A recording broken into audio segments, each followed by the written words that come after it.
과거 광주의 중심에서 구도심으로 한동안 침체됐던 동구가 최근에는 다시 부활을 꿈꾸면서 다양한 발전 가능성을 보이는 전통과 새로움이 공존하는 동구로 변화하고 있습니다.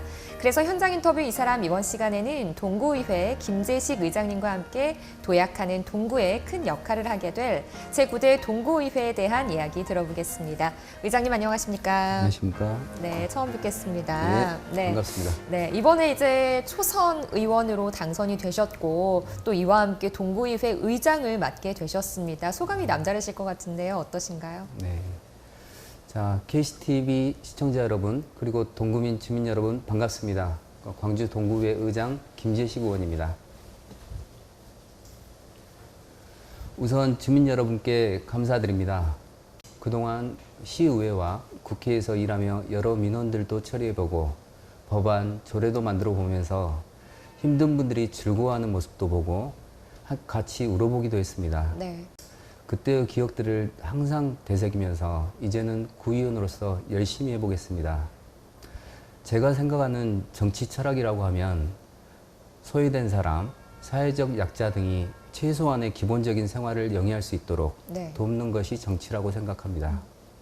무엇보다 지방선거 때 제 선거 현수막과 그 명함에 새겼던 겸손과 따뜻한 소통의 힘을 꼭 지켜보도록 하겠습니다. 네. 다시 한번 제게 새로운 정치를 펼칠 수 있도록 많은 성원 보내주신 지역 주민 여러분께 진심으로 감사드립니다. 네, 의장님께서는 동구에서 굉장히 오랜 동안 살아오시면서 동구의 산 증인이라고 할 만큼 굉장히 오랫동안 생활을 해오셨습니다. 아무래도 그 동구의 변화들을 몸소 느끼셨을 것 같은데 과거와 현재의 동구 어떻게 좀 변했을까요? 네. 그 동구의 산 증인이라고 하시니까 실은 제가 한국 나이로 내년에 이제 50입니다. 네. 젊다면 젊고 이제 뭐 좀 됐는데요. 하지만 뭐 저의 지역에는 이제 아주 오래 이제 저보다 오래 사신 뭐 선배님들도 많으시고 한데 제 기억에 80년대 그 충장로에 들어서면 사람들로 가득해서 구경 다니는 곳이었습니다. 하지만 지금은 도심 공동화하고 더불어 코로나19로 인해 지역 경제가 많이 침체된 상황입니다. 특히 사람들로 가득 찼던 충장로와 금남로는 그 상권마저 어려운 상황입니다. 그래도 우리 동구에 변화가 시작되고 있습니다. 지난 10월 광주 전남에서 유일하게 중소벤처기업부가 주관하는 상권 르네상스 사업에 우리 동구가 선정됐습니다. 앞으로 총 100억 원의 예산이 투입되는 대대적인 사업인데요. 우리 충장로와 금남 지하상가를 입체적으로 연결해서 호남 최대 상권의 명성을 되찾을 수 있도록 최선의 노력을 다하겠습니다. 네. 그래서인지 이제 더욱더 의원으로서 또 의장으로서 각오가 남다르실 것 같습니다.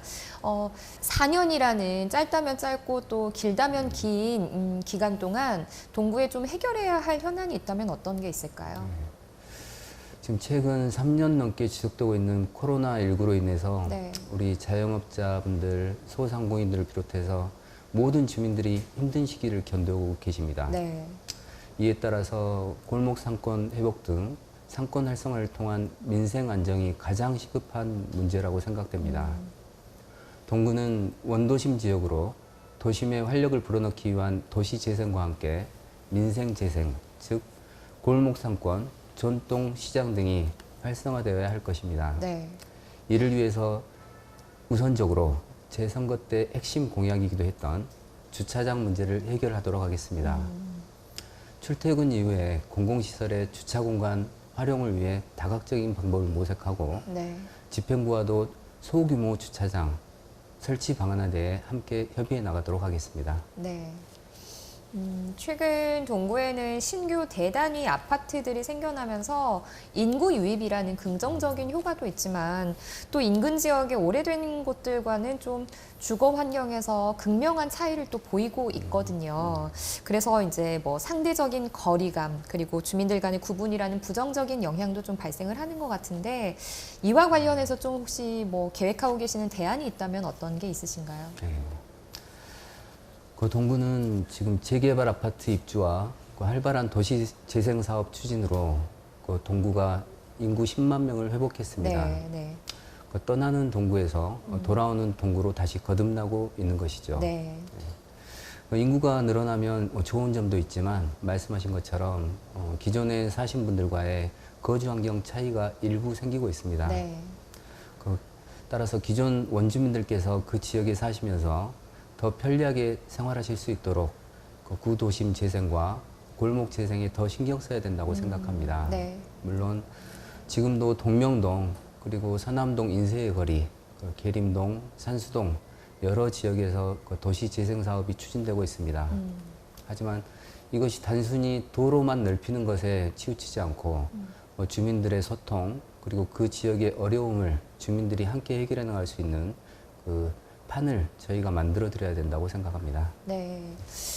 아시아 문화전당은 또 동구의 자랑으로 칭할 수가 있을 텐데 동시에 좀 기대에 미치지 못하는 상황인 것도 같거든요. 이 문화전당이 동구를 이끌 발전 매개체가 되기 위해서도 노력이 필요할 것 같은데 이와 관련해서는 어떤 계획을 가지고 계시나요? 네.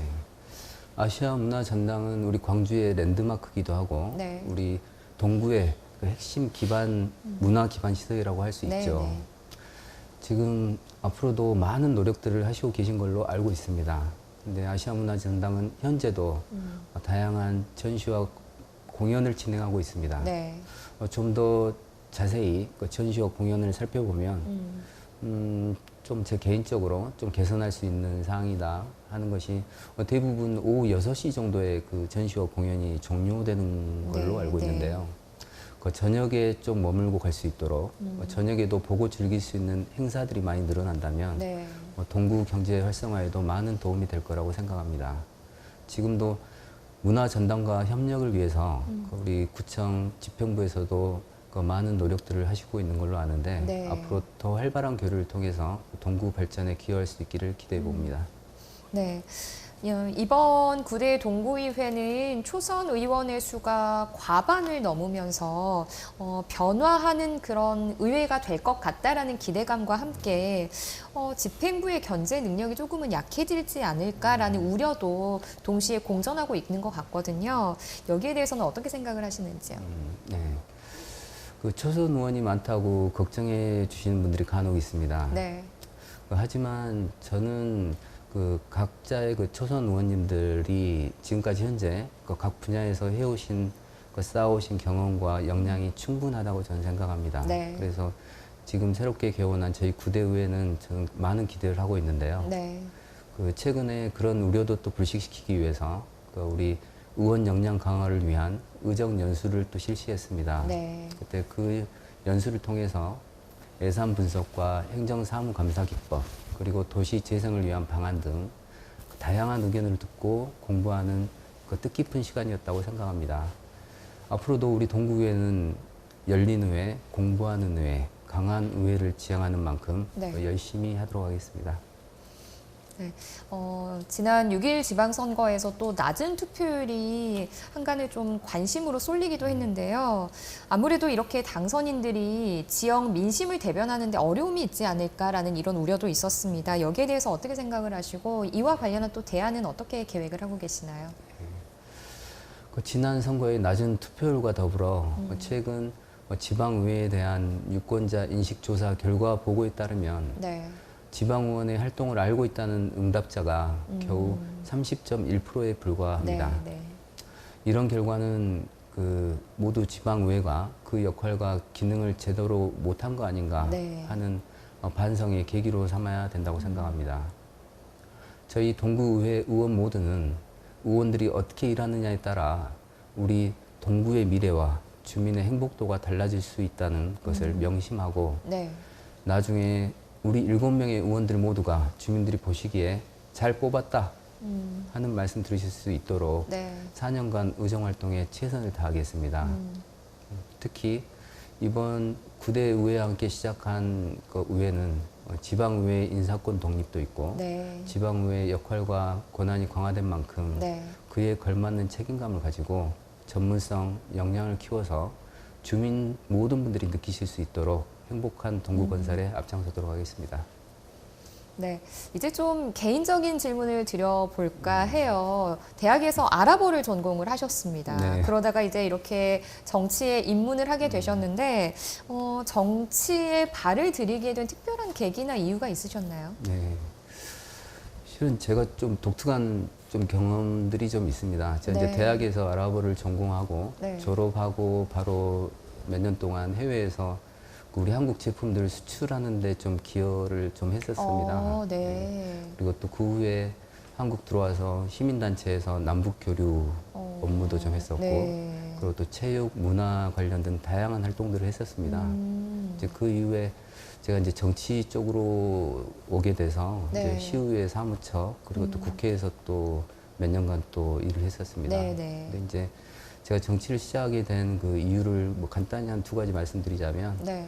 이제 첫째는 제 개인적으로 이제 저희 집안이 이제 대학 시절에 좀 경제적으로 좀 어렵게 됐었어요. 네.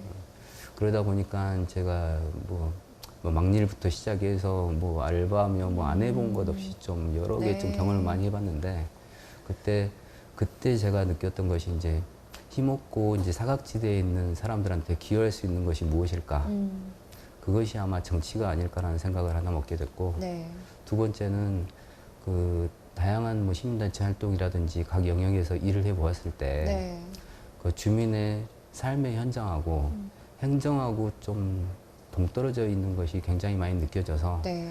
이것도 바로잡고 연결시킬 수 있는 것이 정치가 아닐까. 네. 그래서 이제 그때부터 실은 정치에 관심을 갖고 몸담게 됐습니다. 네. 정말 내가 이렇게 경험해 본 바에 의해서 정치를 시작하게 되셨는데, 아무래도 아까도 이제 말씀을 해주셨지만, 49이라는 네. 나이. 한국 나이로요? 네, 한국 나이로. 예. 그러신데 약간 좀, 젊다면 젊은 나이에 정치를 좀 시작하셨잖아요. 아무래도 이제 지역 젊은이들이 정치에 대해서 이런 시각을 좀 가졌으면 좋겠다는 이런 바람도 있으실 것 같은데 어떠신가요? 네. 사실 저희가 뭐 최근에 대통령 선거 그리고 지방선거를 치르면서 그 젊은이들의 그 표심이 이제 전에는 그냥 무관심했던 그거에서 네. 어떤 때는 아주 매서운 표로 다가오는 네, 경우도 네. 있습니다.